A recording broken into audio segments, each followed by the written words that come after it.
Hello दोस्तों, welcome to my audio book. This is your friend mister narrator, जो सुना रहा है आपको अपने फेयर टाउन शहर की एक रोमांचक कहानी। आज की कहानी हमारी चल रही स्टोरी का लास्ट पार्ट होने वाला है, तो अपने ईयरफोन्स लगा लो और शुरू करते हैं बिना किसी देरी के।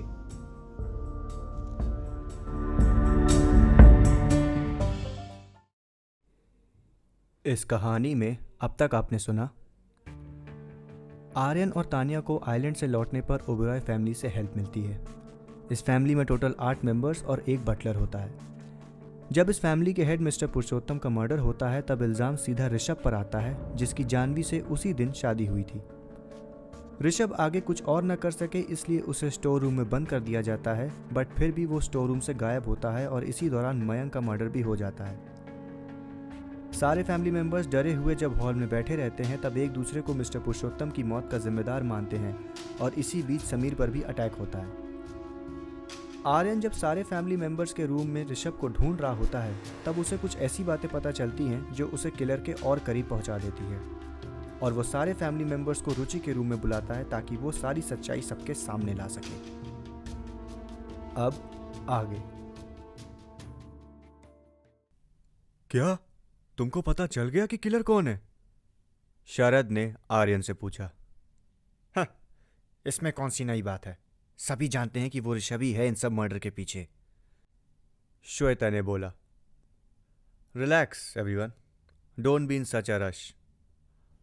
आर्यन ने सबको शांत करते हुए बोला। इससे पहले कि मैं उस किलर का नाम बताऊं, एक बार शुरू से शुरू करते हैं। सबसे पहला इंसिडेंट जहां पे मिस्टर पुरुषोत्तम पे अटैक हुआ, जिसके बाद उनकी बॉडी हमें उन्हीं के कमरे में मिली जो कि अंदर से बंद था, और जैसा कि मैंने आप सबको दिखाया था कि उनका ब्लड रूम के दरवाजे के पास भी था, जिससे ये बात तो कंफर्म होती है that he was stabbed from outside of his room. After being attacked, mister Purushottam अपने रूम में वापस दौड़े, दरवाजा लॉक किया and he died inside the room. और फिर हेमंत जी को उस बंद दरवाजे के बाहर वो फ्लावर मिला। हाँ बिल्कुल, वही फ्लावर जो ऋषभ के कोट पे लगा था, रुचि ने कहा। Correct, but there is something strange about that. एक तो हर चीज में इसको कुछ ना कुछ अजीब लगता है, राजेश ने आर्यन को टोकते हुए बोला। एनीवे, मिस्टर पुरुषोत्तम पे अटैक हुआ उन्हीं के रूम के बाहर, बट वहां हमें सिर्फ फ्लावर मिला, ना कि ब्लड।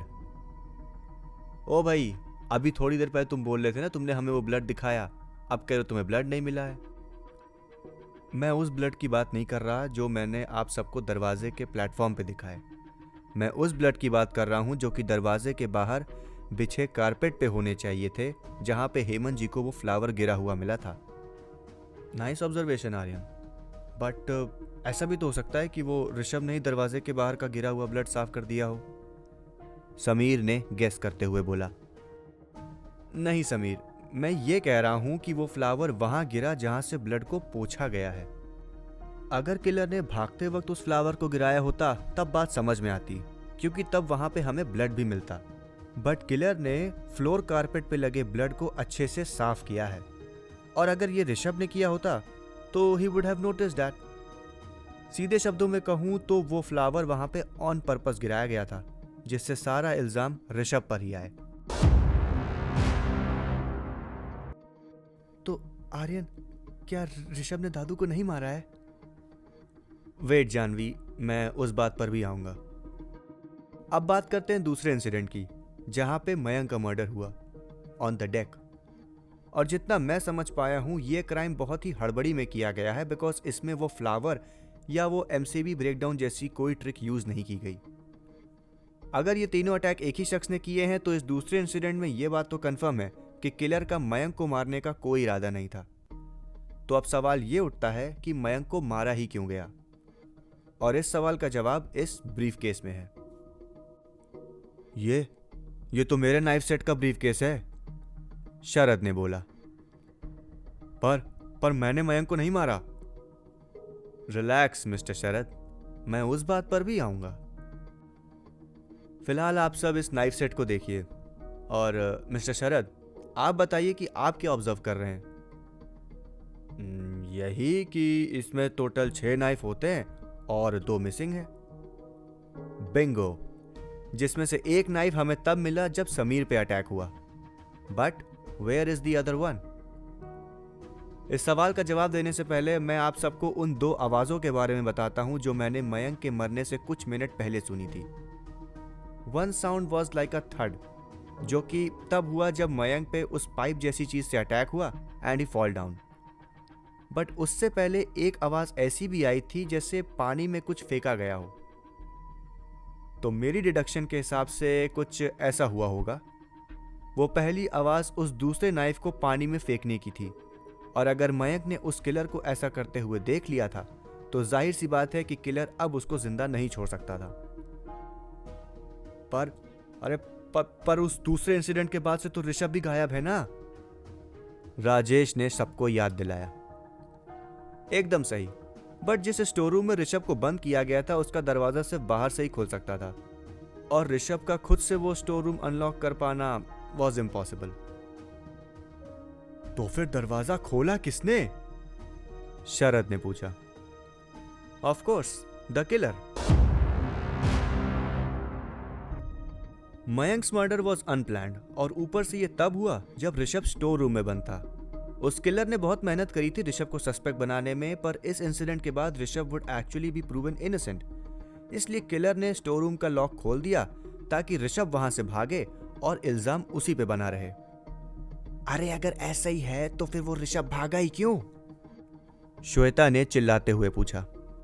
बिल्कुल, और वो इतनी देर से गायब भी तो है। रुचि ने श्वेता की बात पर अग्री करते हुए बोला। Well, let's have him explain that in person. Rishabh, उस वार्डरोब से बाहर आ जाओ। ऋषभ, हम सबको बताओ कि तुम्हारे स्टोर रूम से बाहर निकलने के बाद क्या हुआ। मुझे लगा कि जानवी को कुछ हो गया है। मैं स्टोर रूम में बंद रहकर कुछ कर नहीं पा रहा था, तो मैंने ज़बरदस्ती वहाँ से निकलने की कोशिश की, बट दरवाज़ा ऑलरेडी खुला पाकर मैंने ज़रा भी देर नहीं की और वहाँ से निकल गया ताकि मैं जानवी से बात कर सकूँ। और फिर जब जानवी को ढूंढते हुए मैं डेक पे पहुँचा तो मैंने देखा कि मयंक को भी किसी ने मार दिया है और आप सब लोग मुझे ही कल्प्रिट समझ रहे हैं। और इसी डर से मैं रुचि के रूम में छुप गया, और तब से मैं इसी वार्डरोब में छुपा हुआ था।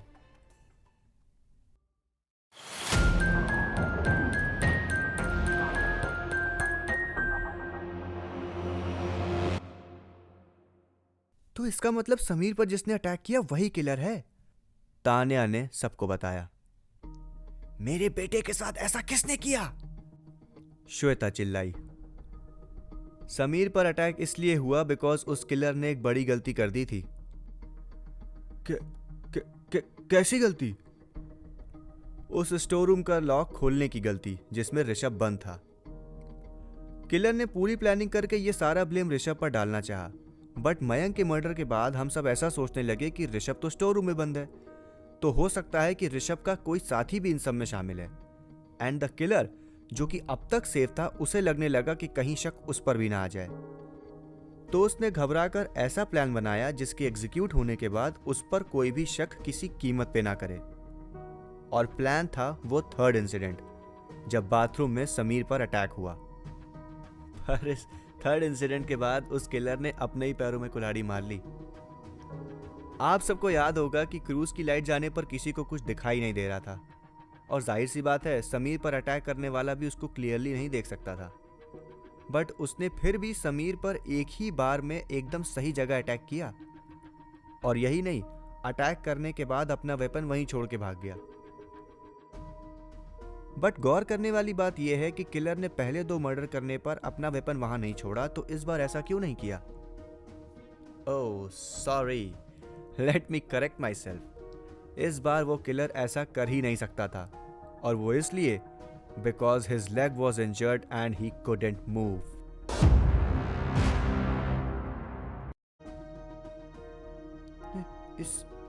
इसका मतलब? दैट्स राइट, जिसने समीर पर अटैक किया वो खुद समीर ही था। और इसका मतलब जिसने मिस्टर पुरुषोत्तम और मयंक को मारा वो भी समीर ही था।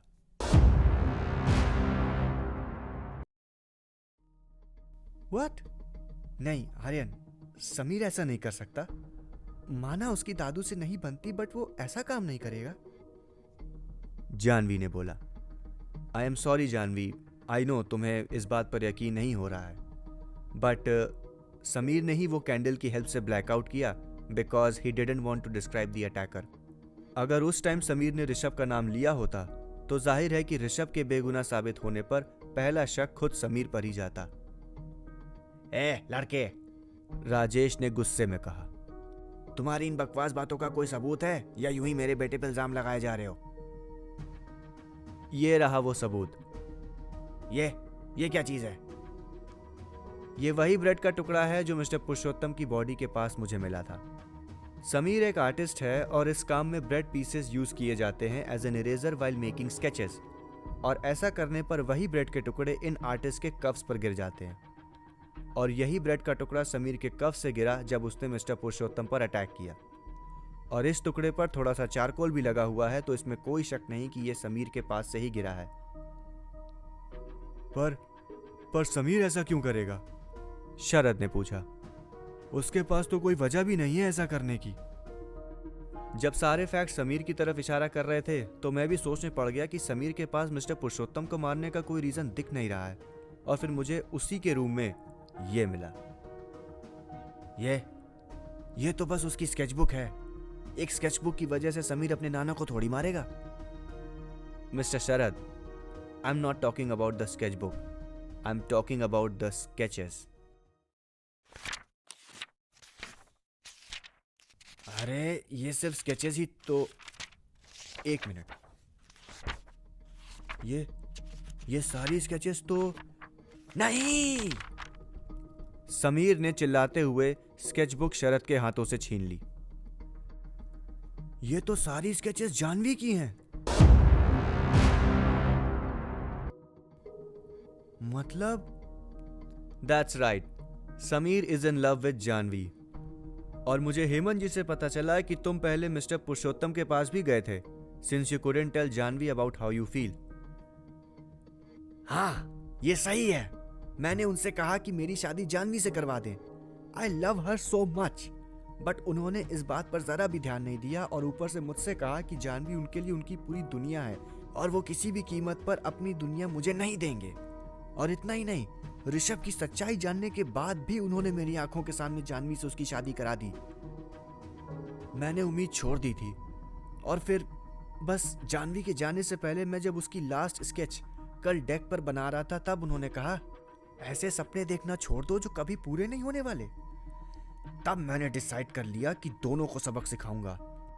एक तो ये नाना जी जिन्होंने मेरी शादी जानवी से नहीं करवाई, और दूसरा ये ऋषभ जो मेरी आंखों के सामने जानवी को मुझसे दूर ले जा रहा था।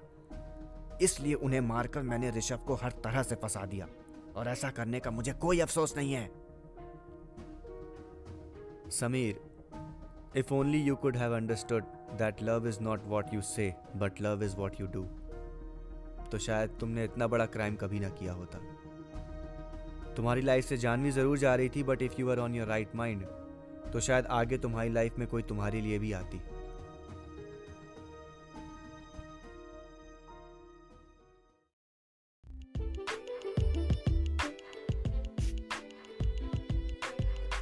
तो यहां खत्म होती है मेरी कहानी।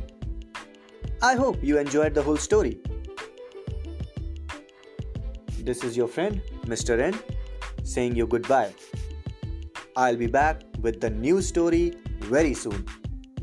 Till then, stay safe and be happy.